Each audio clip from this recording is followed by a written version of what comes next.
saya akan menjelaskan anatomi fisiologi sistem pernapasan.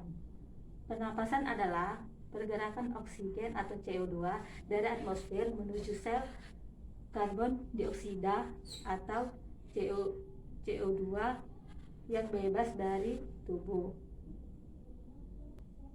Di sini ada hidung atau nasal kanul. Hidung atau nasal kanul adalah masuknya udara dari luar ke dalam tubuh. Di dalam hidung terdapat rambut-rambut halus yang berfungsi sebagai menyaring kotoran dari udara dan sebagai indera penciuman bagi manusia. Selanjutnya ada teka atau faring. Teka atau faring adalah kantong fibromuskuler yang bentuknya seperti corong yang besar di bagian atas dan sempit di bagian bawah. Faring tabung muskuler berukuran 12,5 cm. Faring terdiri dari nasofaring, orofaring, dan laringofaring. Fungsi dari faring adalah sebagai sistem pernapasan pada saat menelan makanan dan sebagai artikulasi suara. Selanjutnya ada laring atau pangkal tenggorokan. Laring atau pangkal tenggorokan adalah saluran udara yang termasuk di bagian pita suara. Laring terdiri atas struktur penting, yaitu yang pertama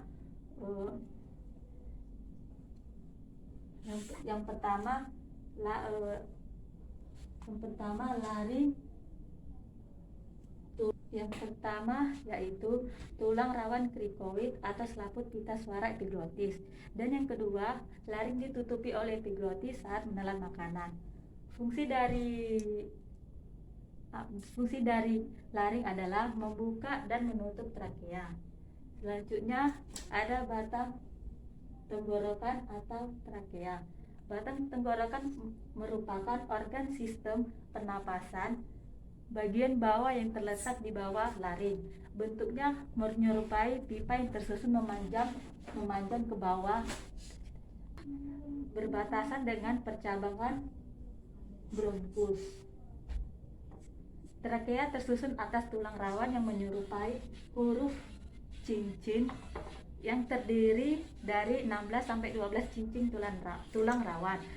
Fungsi trakea adalah sebagai tempat perlintasan udara setelah melewati pernapasan bagian udara yang membawa bersih, hangat, dan lembab.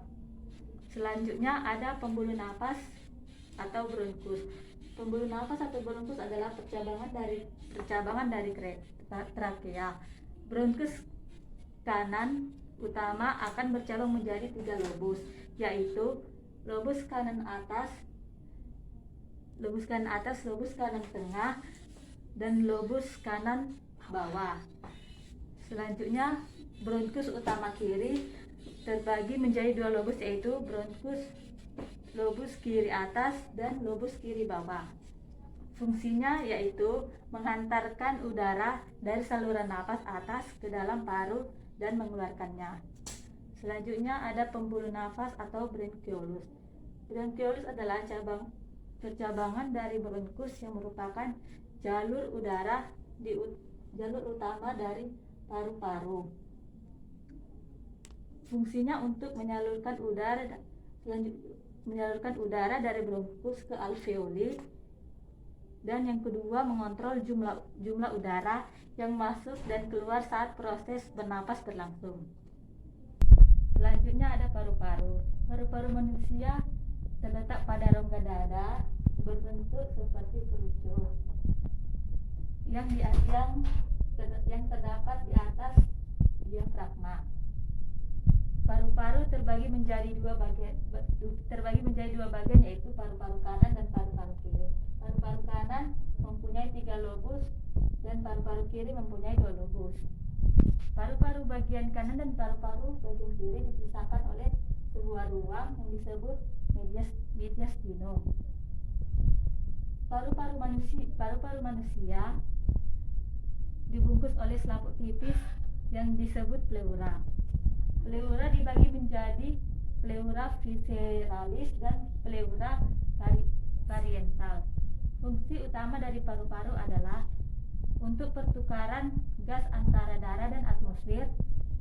Pertukaran gas tersebut bertujuan untuk menyediakan oksigen bagi jaringan dan mengeluarkan karbon dioksida.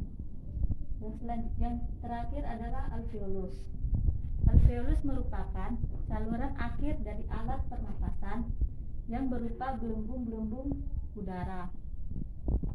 Alveolus berperan penting sebagai pertukaran gas oksigen atau O2 darah bebas ke sel-sel darah dan karbon dioksida dari sel-sel karbon dioksida. Fungsi dari alveolus adalah tempat bertemunya darah dengan udara dan tempat pertukaran gas oksigen atau O2 dan karbon dioksida atau CO2. Sekian dari hasil penjelasan saya. Apabila ada kesalahan, mohon maaf. Terima kasih.